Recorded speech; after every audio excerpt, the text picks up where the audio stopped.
Tambah lagi tambah diskusi menarik ini. Apa yang kita diskusi? Ya, Bapak habis ini ya Pak ya? Di kita ini kan sudah melewati ada 3 fase.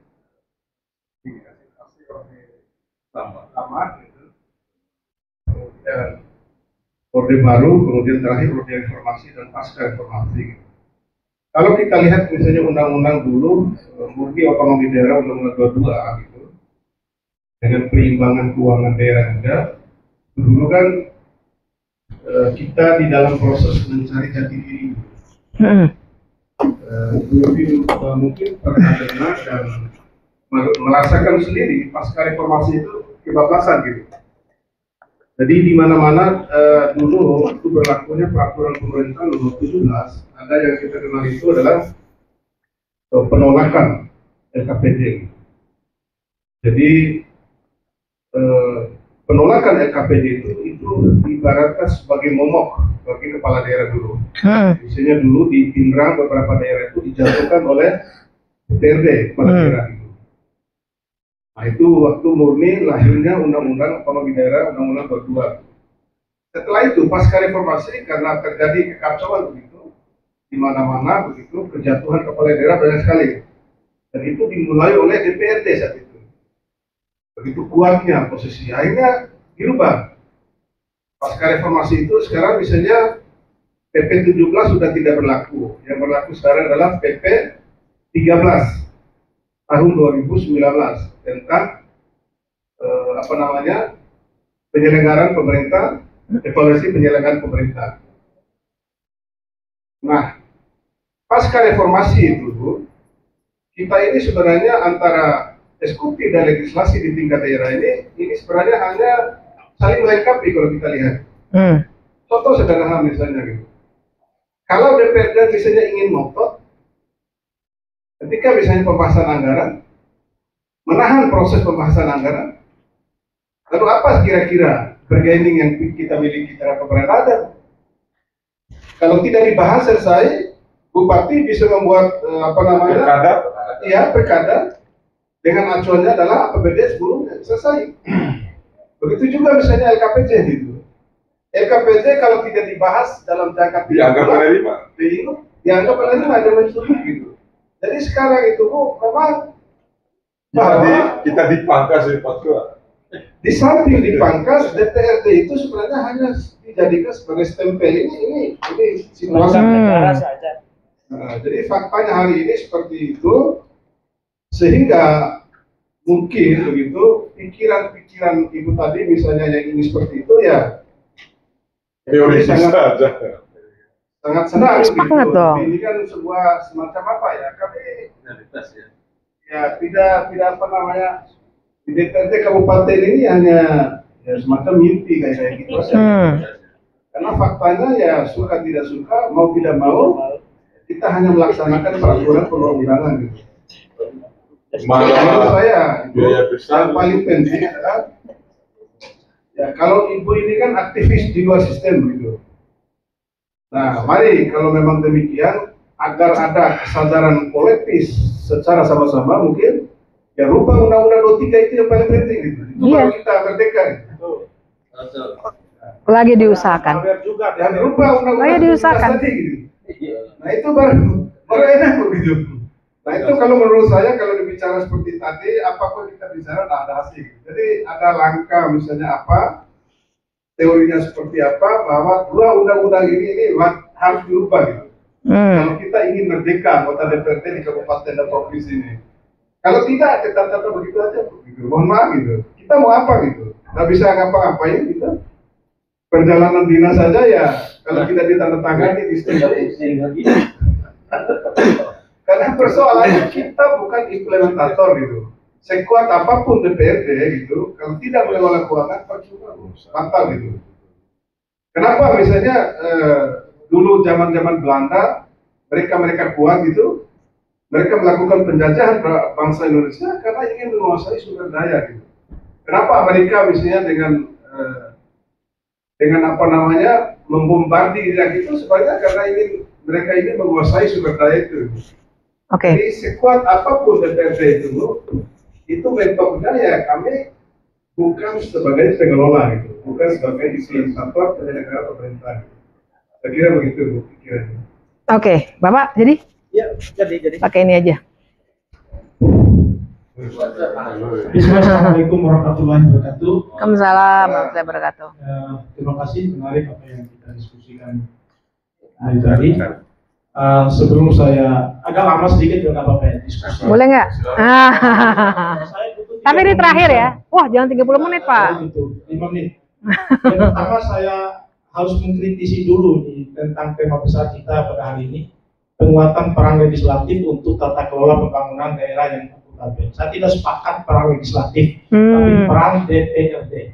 Tidak pada fokus pada aspek pembentukan peraturan daerah atau undang-undang, tapi juga masuk pada 3 fungsi tugas DPR itu, yaitu pengawasan, budgeting, dan legislatif itu. Maka saya sangat sepakat penguatan peran DPRD untuk tata kelola pembangunan daerah yang akuntabel. Oke. Itu yang pertama. Yang kedua, saya ingin menggeret diskusi ini bukan pada yang lebih global, lebih fokus pada di daerahnya gitu kira-kira. Karena kita ini adalah DPRD di daerah. Ya. Saya melihat salah satu fungsi tugas di DPR itu adalah fungsi pengawasan.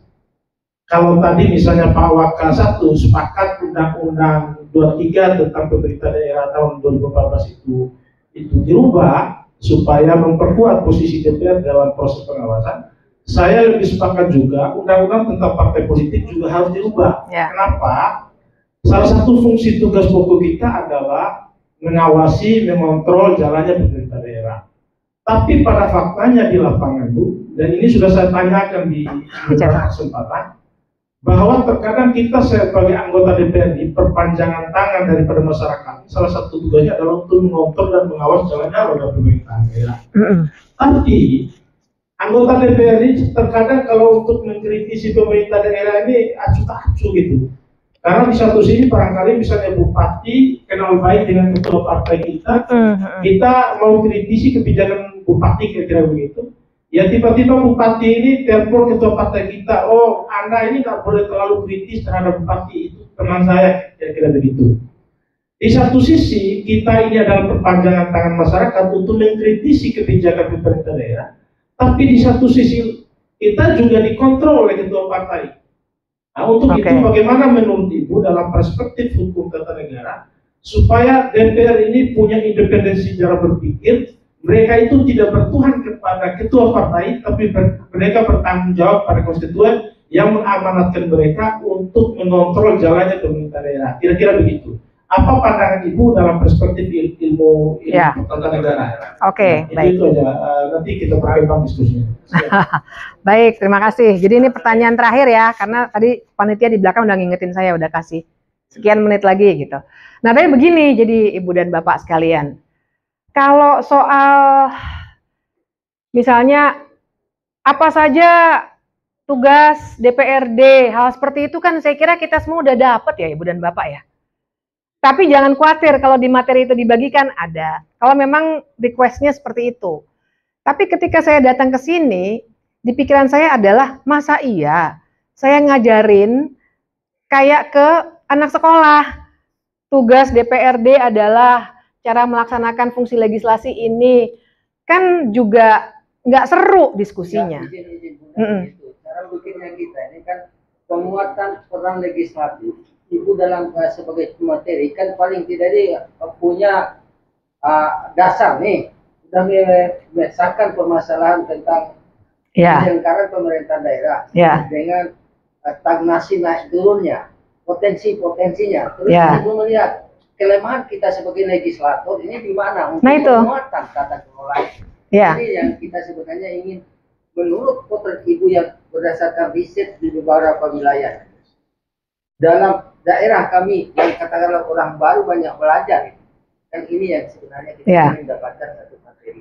Nah itu, untuk materi itu, di bagian inilah tadi saya sebenarnya sedang mencoba untuk memberikan satu cara pandang bahwa sebenarnya Ibu dan Bapak bisa akan lebih maksimal kalau memang kita punya, Ibu dan Bapak punya orientasi untuk benar-benar mengangkat aspirasi masyarakat di Kabupaten Dompu.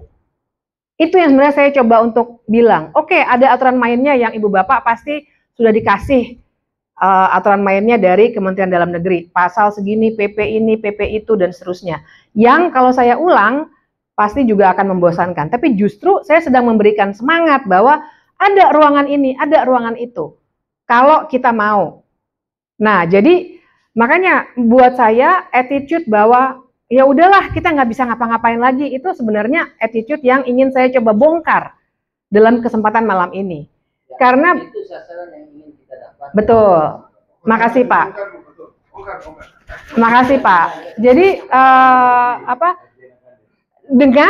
dengan koridor ketentuan yang ada, maka tadi saya kasih contoh konkret, bisa di Kota Medan, di Kabupaten Bogor, di DKI, bukan DKI namanya sekarang ya, namanya daerah khusus Jakarta, perdanya bisa gitu. Jadi perspektif itu yang ingin saya berikan kepada Ibu dan Bapak, sehingga makanya tadi saya bilang mungkin ya kalau misalnya dibicarakan setiap komisi kontekstualisasi terjemahan dari undang-undang, PP, Perpres itu seperti apa, barangkali itu akan bisa membantu Ibu dan Bapak ketika menerjemahkan si PP, Perpres, dan undang-undang itu supaya sesuai dengan konteks di Kabupaten Dompu.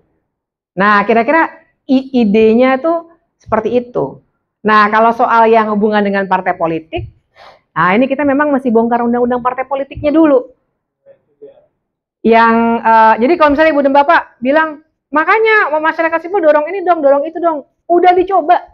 Kalau makanya nanti kalau tertarik, saya bisa nitip sama panitia, dalam laporan tim percepatan reformasi hukum itu, apa undang-undang yang mesti diubah udah masuk, tapi dicuekin, diabaikan oleh pemerintah pusat. Kita coba-coba dorong dari luar, sampai ke MK, terus advokasi kebijakan ke DPR RI untuk mengubah undang-undang partai politik, undang-undang Pemda, tapi belum berhasil.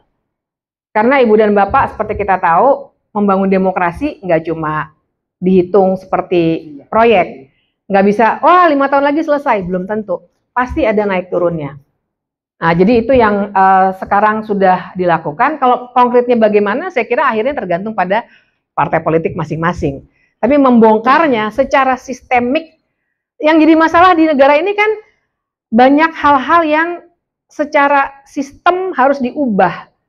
Kita boleh marah-marah, sangat boleh marah-marah. Apa ini ada amplop coklat atau misalnya serangan fajar, Ibu dan Bapak mengalami juga dan seterusnya. Bagaimana nih? Mungkin satu demi satu bisa kita bicarakan, tapi supaya perubahan itu sustainable, kita harus bakukan dalam sebuah sistem, yaitu perubahan undang-undang partai politik, perubahan undang-undang pemerintahan daerah, dan lain sebagainya. Nah, di titik ini tentu saja bukan lagi bagian dari BIMTEK ya, karena udah di luar jangkauan Ibu dan Bapak. Tapi saya ngajak untuk diskusi ini, maksudnya adalah kita itu semua sebenarnya menurut saya, siapapun yang peduli pada demokrasi Indonesia dan masa depan Indonesia, bisa kolaborasi gitu. Saya mau memberikan perspektif ini justru untuk bikin kita tuh kritis dulu bareng-bareng. Bahwa mungkin bukan Ibu Bapak yang bisa melakukan sesuai kewenangan, sangat mungkin, karena kita masing-masing ada tugasnya. Sama, saya nggak bisa bikin perda, ya kan? Yang bisa bikin perda Ibu Bapak. Nah, jadi, tapi kita tuh kalau dipertemukan, ada titik-titik pertemuannya. Nah, gitulah kira-kira. Oke? Terakhir, gimana panitia, boleh nggak? Sebelum itu sedikit aja. Sedikit, saya belum masuk juga. Boleh, 5 menit. Oke, ini sama yang itu siap-siap mikrofon. Ya, sebentar aja. Sebentar Mikrofon aja. belakang ada? Kebetulan kita juga mau menyampaikan yang sama saya itu. Oke, Assalamualaikum warahmatullahi wabarakatuh. Salam. Kasih aja. Nama saya Tadi siapa? Erwin. SPDSH. Jadi saya juga sedang giring sekarang, Bu. Kalau Sedang apa? saya bicara frekuensinya saya sama dengan Ibu. Maka sampai hari ini saya sedang stres, Bu. Wah, jangan Pak. Kenapa stresnya? Jadi seputaran yang dibahas, sempat juga yang disinggung. Kira-kira kode apa yang kemudian bisa kita bisa kita peroleh gitu. Kiranya teknik apa yang kemudian untuk mencetuskan sampai ke tingkat yang diinginkan.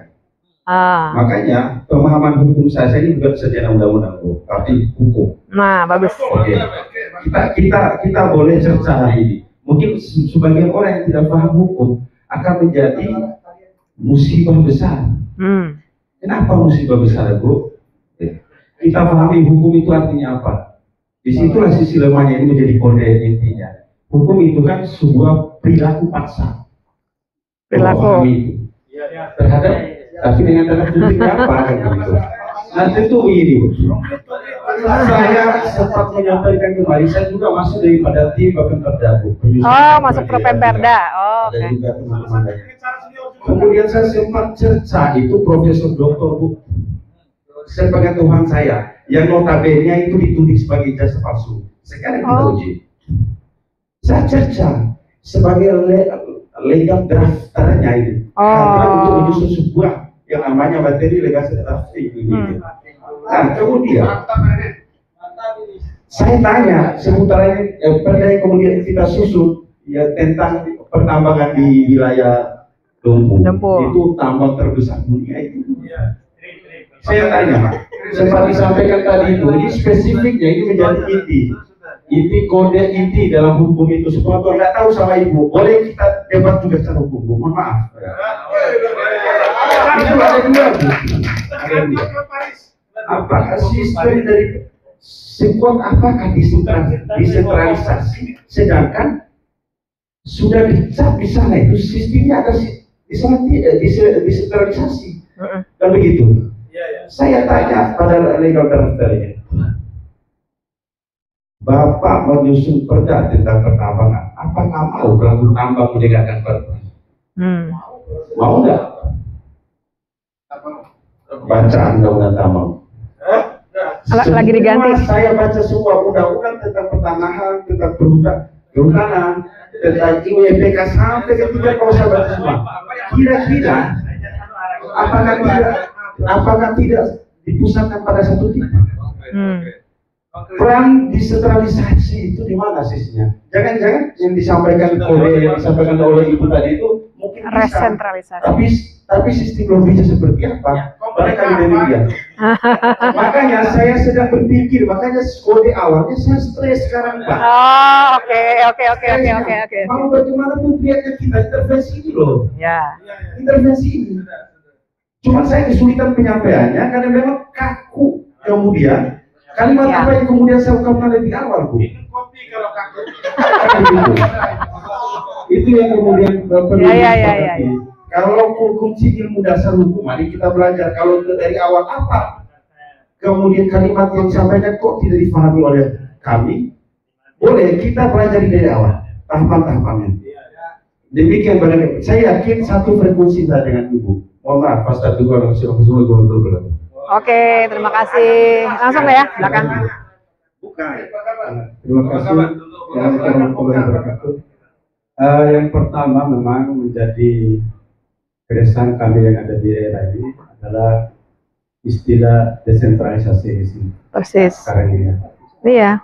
Desentralisasi ini saat ini hanya sebuah utopi saja.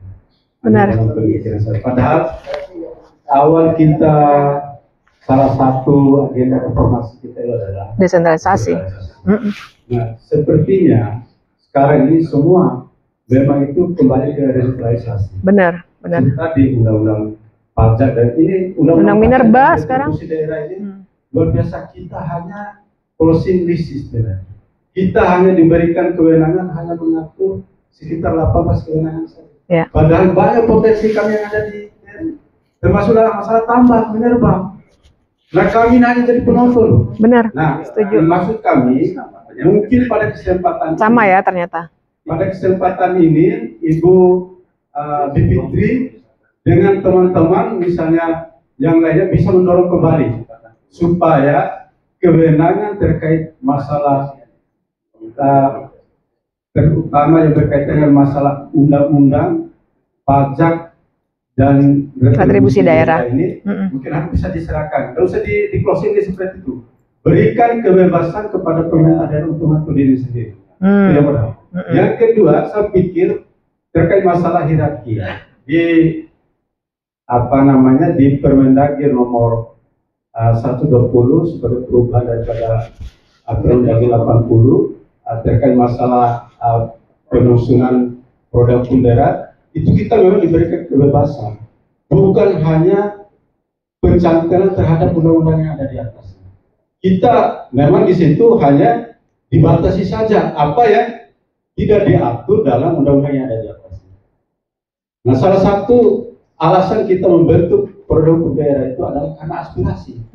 Seperti tadi mungkin ada kekhasan yang ada di daerah. Kami hari ini memang sedang menyusun peraturan daerah terkait masalah perlindungan hukum masyarakat tingkat tambah.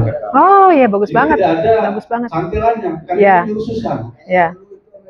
Nah, ini maksud kami, saya pikir teman-teman juga tidak perlu khawatir sebenarnya teman-teman DPR ini untuk keluar dari konteksnya. Kita mencari kekhususan Cari, itu, ya. kekhasan. Ya. Karena memang seperti tadi di Permendagri Bagus tuh, bagus memberikan kewenangan kepada. Salah satu alasannya itu karena aspirasi. Pembentukan perda itu karena aspirasi, tidak mesti ada santilan undang-undang yang di atasnya. Yang kedua alasan karena otonomi daerah. Ini bisa kita untuk keluar dari misalnya santilan undang-undang hierarki itu sendiri. Mungkin itu Bu. Maksud saya begini, maksud kami berikan sebenarnya, ini suara kami yang ada di daerah, berikan kami kebebasan seluas-luasnya untuk mengatur daerah kami. Ya. Seperti itu. Ya. Terima kasih banyak. Ini mau nambah? Oh ya, oke boleh. Langsung saja. Saya punya asumsi begini, asumsi dia. Asumsi ini muncul karena pengalaman ketika masuk menjadi politisi. Awalnya saya akademisi Bu, lebih dari 7 tahun. Setelah itu saya jadi INGO, masuk di situ 6 tahun. Baru sekarang saya terlibat sebagai politisi. Yang saya rasakan bahwa khusus di Dompu ini Bu ya, bahwa sebagian besar pemilih mungkin di atas 90% itu transaksional Bu. Ya. Asumsi saya artinya sebagian besar pemilih ini belum siap untuk menerima demokrasi atau memaknai demokrasi itu sendiri. Berdasarkan kondisi ini, apakah demokrasi itu masih make sense Bu dengan kondisi sekarang? Itu pertanyaan saya. Oke. Baik, terima kasih. Soal pernyataan yang minerba segala macam, saya setuju sekali. Jadi memang itu yang makasih sekali tiga pertanyaan terakhir karena mengkonfirmasi bahwa sebenarnya ruang kita ini sempit ruangannya, ibaratnya gitu ya. Kalau kita ibaratkan ruangan daerah tuh sekarang makin lama makin sempit karena ditarik sama pemerintah pusat. Tapi ruangan yang sempit ini sebenarnya masih bisa dimanfaatkan. Nah, sebenarnya poin saya tuh itu yang ingin. Jadi saya senang sekali ada inisiatif Perda seperti itu tadi ya. Jadi itu salah satu contoh konkretnya. Bahwa di level pusatnya nanti kita harus dorong rame-rame supaya berubah. Paling tidak ditahanlah resentralisasinya, kita kerjakan bareng-bareng gitu. Nah, yang terakhir demokrasi ini pas jadi pertanyaan penutup karena ini pertanyaan besar tapi reflektif sekali. Jadi mungkin nanti Ibu Bapak balik ke kamar jadi mikirin gitu mungkin ya. Menurut saya demokrasi itu kan nama yang besar sekali untuk banyak. Maksudnya demokrasi terpimpin juga demokrasi, tapi sebenarnya kan itu otoritarianisme. Demokrasi santun juga demokrasi, tapi kan sebenarnya bukan demokrasi yang sesungguhnya. Jadi menurut saya demokrasi tetap relevan. Yang menjadi masalah dengan negara ini adalah pelaksanaannya yang berantakan, terutama di level partai politik. Maaf nih, karena pasti orang partai politik semua, tapi saya harus bilang terus terang, analisis kami adalah, saya juga lagi nulis buku sama beberapa teman di lembaga administrasi negara, yang jadi masalah besar dalam demokrasi Indonesia adalah partai politiknya yang akhirnya membuat praktik-praktik demokrasi jadi rusak. Karena saya tidak mau langsung menyalahkan, wah ini yang kepilih ini berarti bayar. Buat saya sistemnya yang merusak. Bukannya ibu bapak yang dengan senang hati, pasti kan nggak suka juga kan ngeluarin uang. Tapi sistemnya merusak, kalau nggak ikutan, pasti kalah. Saya punya banyak teman yang kalah gara-gara, oh mau bersih, tapi ya Itu kenyataannya begitu pahit gitu. Dan saya sebagai orang luar jadi wah gila, berarti memang berat. Sehingga saya mau bilang kalau kita mau memperbaiki demokrasi kita sebenarnya kita perbaiki di level pelaksanaannya. Bukannya kemudian kita gantikan demokrasi, digantikan dengan apa? Otoritarianisme. Ini kan sistem terbaik. Nggak mau. Belum tentu. Belum ada. Karena demokrasi banyak. Bahkan demokrasi mau bentuknya apa? Presidensial, parlementer. Ya kan, misalnya itu aja kita presidensial banyak banget kelemahannya menurut saya. Tapi ya sudahlah, itu sudah disepakati oleh para pendiri bangsa kita, presidensial baik gitu. Tapi berarti pelaksanaan ke bawahnya lagi harus kita bongkar. Gitu. Jadi buat saya diskusi kita mesti dibawa ke level yang itu, perbaikan sistem-sistem itu. Gitu. Nah itu dulu ya Ibu dan Bapak, karena keterbatasan waktu kita tutup dulu secara resmi. Nanti mungkin kalau mau ngobrol bisa dilanjutkan. Saya kembalikan kepada panitia. Saya minta maaf kalau ada hal-hal yang kurang berkenan dan terima kasih. Semoga ini semua bermanfaat. Assalamualaikum warahmatullahi wabarakatuh.